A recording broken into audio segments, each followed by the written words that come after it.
Hello and welcome back to my office where all things are great and I can sit down and the sun's not in my eye. Wait a second. Stig, you didn't say hello. Anyway, welcome to another episode of Weekly Boom! My name is Stig's Egyptian cousin and let's go for a lap around the phone dog news. Does that make any sense?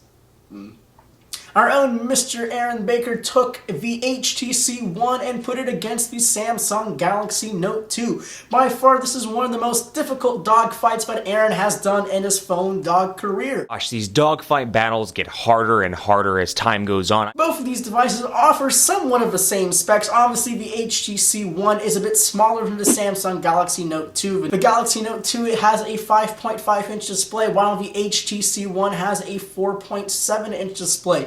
But in terms of specs, like the processor, both of them have quad-core CPUs, 2 GB of RAM, and a lot of great Android spanking goodness built inside of them. Even though both these devices offer some of the same features, there is a distinctive difference between both of these things. For one, the HTC One offers a more premium feel. They use more materials like glass, metal, and aluminum that it gives you a more rich, a more premium, a more well-built device than the Samsung Galaxy Note 2. On the opposite end of that scale, the Note 2 uses more plastic than anything else, and it feels like a cheaper device. But with the Galaxy Note 2, you get more premium software add-ons like the S Pen. You can use S Pen and take notes on the notepad. You can take snapshots of the display.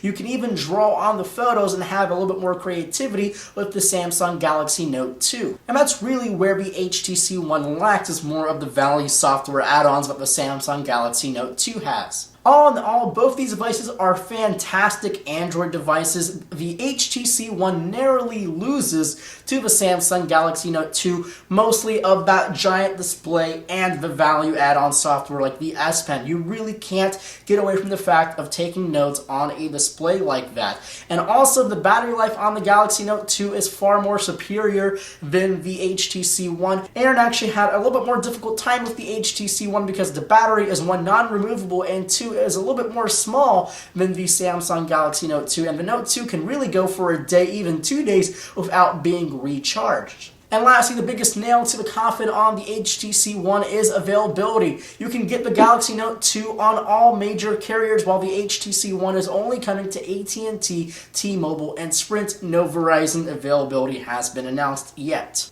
Our own Alex Wagner posted a story about Apple and their own Johnny Ive. You know Johnny Ive, the guy, the bald guy, British accent? Yeah, that guy, right there. You should know him.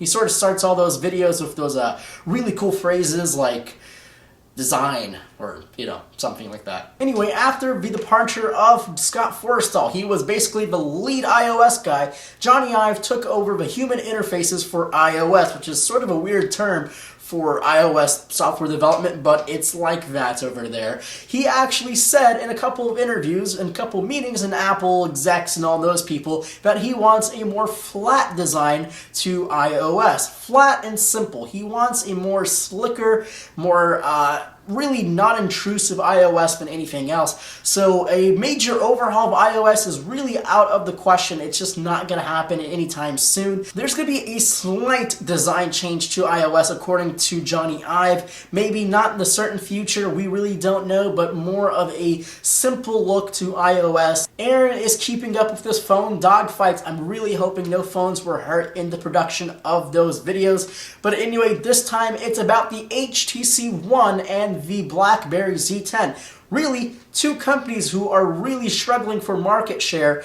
and two companies who are, these two devices are basically their flagship, their make it or break it devices.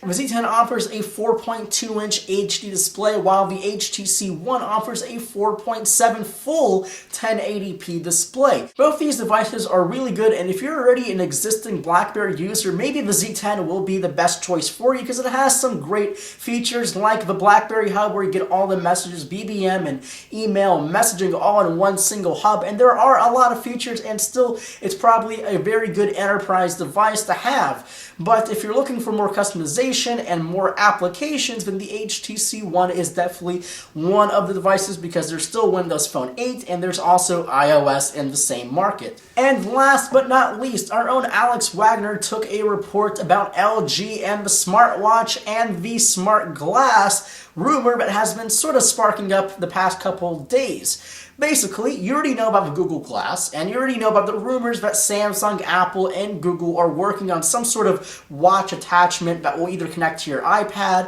if you're an Apple user, or iPhone if you're an Apple user, or you're looking at Google with their tablets and their mobile devices. Korean Times say that you can actually add LG to that list because they are working on a smartwatch, and they're also working on a smart glass. So you already know about Google's Glass. This is going to be LG's full-on alternative to their Google Glass. In my opinion, and Alex's opinion, this is not really surprising just because we are seeing Google Glass coming out. It's going to be out as a consumer product before the year's end, and you're probably going to see a lot more alternatives coming in CES and maybe some other showcases before CES or right after in 2014. Well, thank you for joining me and my cousin Stig right over there for this episode of The Weekly Bone. My name is Stig's Egyptian cousin, and I will see you in the next video.